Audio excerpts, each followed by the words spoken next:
एक तनख्वाह से कितनी बार टैक्स दूं और क्यों?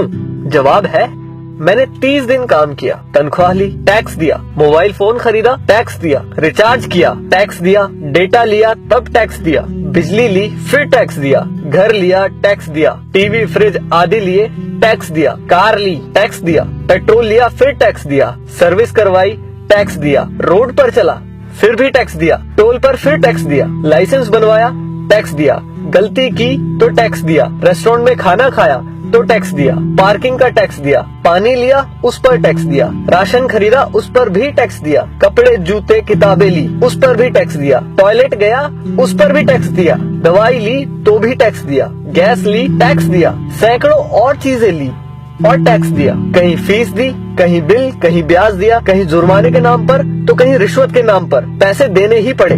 ये सब ड्रामे के बाद गलती से सेविंग में बचा लिया तो फिर टैक्स दिया। सारी उम्र काम करने के बाद कोई सोशल सिक्योरिटी नहीं, कोई पेंशन नहीं, 5 साल के MP MLA रहते तो बात और थी, कोई मेडिकल सुविधा भी नहीं, बच्चों के लिए अच्छे स्कूल नहीं, पब्लिक ट्रांसपोर्ट नहीं, सड़कें खराब, स्ट्रीट लाइट खराब, हवा खराब, पानी खराब, फल सब्जी जहरीली, हॉस्पिटल महंगे, हर साल महंगाई की मार, आकस्मिक खर्चे व आपदाएं, उसके बाद हर जगह लाइनें। सारा पैसा गया कहाँ? करप्शन में, इलेक्शन में, अमीरों की सब्सिडी में, माल्या जैसों को भगाने में, अमीरों के फर्जी दिवालियां होने में, स्विस बैंकों में, नेताओं के बंगले और कारों में और हमें झंडू बाम बनाने में। अब किसको बोलूं कौन चोर है? आखिर कब तक हमारे देशवासी यूं ही घिसटते जिंदगी जीते रहेंगे? मैं जितना देश और इस पर चिपके परिजीवियों के बारे में सोचता हूँ, परेशान हो जाता हूँ। समय आ गया है कि किसी की भी भक्ति से बढ़कर देश और देशवासियों के बारे में सोचे।